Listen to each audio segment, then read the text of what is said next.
अस्सलामु अलैकुम। Daily kitchen routine में वेलकम। उम्मीद है कि आप सब खैरियत से होंगे। अल्लाह ताला सबको खैरियत से रखे। तो स्पेशली उन बहन भाइयों के लिए दुआ किया करें जो सैलाब ज़दा हैं, जो बहुत मुतासिर हैं। तो चलें फिर रेसिपी को स्टार्ट करते हैं पिज़्ज़ा की। यहाँ पर सबसे पहले मैंने ले लिया है बोनलेस चिकन। छोटे छोटे चंक्स में उसको काट लिया है। उसमें डाल दिए हैं 4 चम्मच दही के। 1 चम्मच डाला है मैंने इसमें नमक, 1 चम्मच डाली है सुरख मिर्चें और आधी चम्मच डाली है कुटी हुई लाल मिर्चें और 1 चम्मच डाला है मैंने काली मिर्चों का। उसके बाद मैंने आधे घंटे के बाद जब ये मैरिनेट हो चुका था तो घी को 2 चम्मच घी को हल्का सा गर्म करके बीच में चिकन डाल दिया और 15 मिनट बाद उसको भून लिया। ठीक है, अदरक लहसुन का पेस्ट भी मैरिनेशन में डाला था। और अब मैंने इसमें जब पानी बिल्कुल खुश्क हो गया तो 2 चम्मच सोया सॉस के और 2 चम्मच चिली सॉस के डाल के इसको फिर से भून लिया है।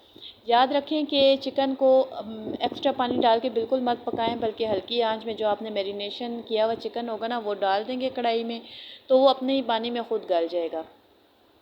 तो ये जो दरमियान में आपको को नज़र आ रही हैं ये गर्दनें हैं। मैं जब भी कोई चिकन, बीफ, मटन कोई भी रेसिपी बनाती हूँ तो उसमें हड्डी का इस्तेमाल लाजमी करती हूँ। इस तरह ये मकरूह भी नहीं होता और दूसरी बात ये कि हड्डी के साथ टेस्ट अच्छा आता है। ठीक है, यहाँ पर ये चिकन देखें चंक्स बिल्कुल रेडी हैं। अब ना हम एक ले लेंगे पीटा ब्रेड। तो बेसिकली ये जो ब्रेड हैं ये भी मैंने ख़ुद बनाए हैं। ये पिटा ब्रेड्स हैं, जो ब्रेड मैं शॉर्मा में यूज़ करती हूँ, ये वही ब्रेड है। अगर आपको इसकी रेसिपी चाहिए कि इसकी डो मैंने किस तरह बनाई थी तो मैं लिंक नीचे डिस्क्रिप्शन में लगा दूँगी। जो पहले मैंने पिज़्ज़ा बनाया था उसमें मैंने इसकी रेसिपी बताई थी। तो मैं इकट्ठा ही बना कर रख लेती हूँ, आप भी इकट्ठा बना कर रख लिया करें। जब भी आपका पिज़्ज़ा खाने का, शॉर्मा खाने का दिल करे तो फटाफट से एक ब्रेड निकाली और उसके ऊपर आपने पिज़्ज़ा या शॉर्मा बना लिया। तो यहाँ पर जो चिकन मैंने रखा था ना उसको मैं सारे एरियाज़ में लगा रही हूँ ताकि हर बाइट में चिकन का टेस्ट भी आए। उसके बाद अगर आप चीज़ लवर हैं तो भर के चीज़ इसके ऊपर डाल दें और ताकि बहुत ही चीज़ी सा पिज़्ज़ा बने। तो यहाँ पर आपसे ये भी रिक्वेस्ट है कि अगर आप चैनल पर नए हैं तो काइंडली ज़रूर सब्सक्राइब करें। वीडियो पसंद आए तो ज़रूर लाइक करें, बिल्कुल फ्री है। यहाँ पर मेरे पास कैप्सिकम है, मैंने ये डाल दिया है। बिल्कुल भी ओवरलोड हो के बर्डन डाल के अपने ऊपर कोई रेसिपी मत बनाया करें। जो भी चीज़ें घर में मौजूद हों उन्हीं चीज़ों से आप रेसिपी ट्राई किया करें। ठीक है, कोई फॉर्मेलिटी मत किया करें। यहाँ पर प्याज लगा दिए हैं और इसके बाद थोड़े से टमाटर डाल दिए,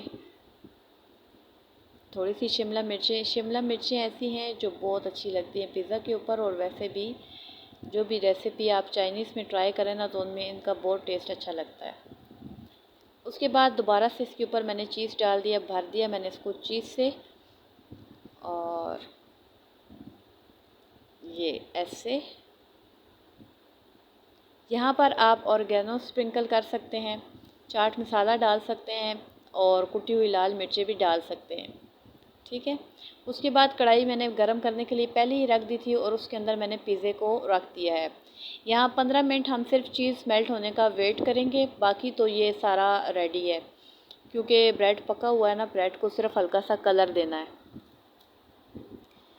ये तैयार है। 15 मिनट बाद मेरा पिज़्ज़ा चीज़ बिल्कुल मेल्ट हो चुकी है। बहुत ही चीज़ी और बहुत ही मज़ेदार पिज़्ज़ा बना है, वो भी ओवन के बग़ैर।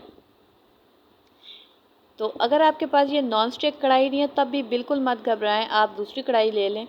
और अगर आप देचके में पकाना चाहते हैं, पतीले में पकाना चाहते हैं तो जाली स्टैंड रख के पतीले में भी कुक कर सकते हैं। ठीक है, तो यहाँ पर अब मैं तो इसको टेस्ट करने लगी हूँ केचप के साथ, मायोनीज़ के साथ। और आपको पिज़्ज़ा किसके साथ पसंद है मेरे साथ ज़रूर शेयर कीजिएगा। चले फिर मिलते हैं नेक्स्ट रेसिपी में एक मज़ेदार सी वीडियो के साथ। अल्लाह हाफ़िज़।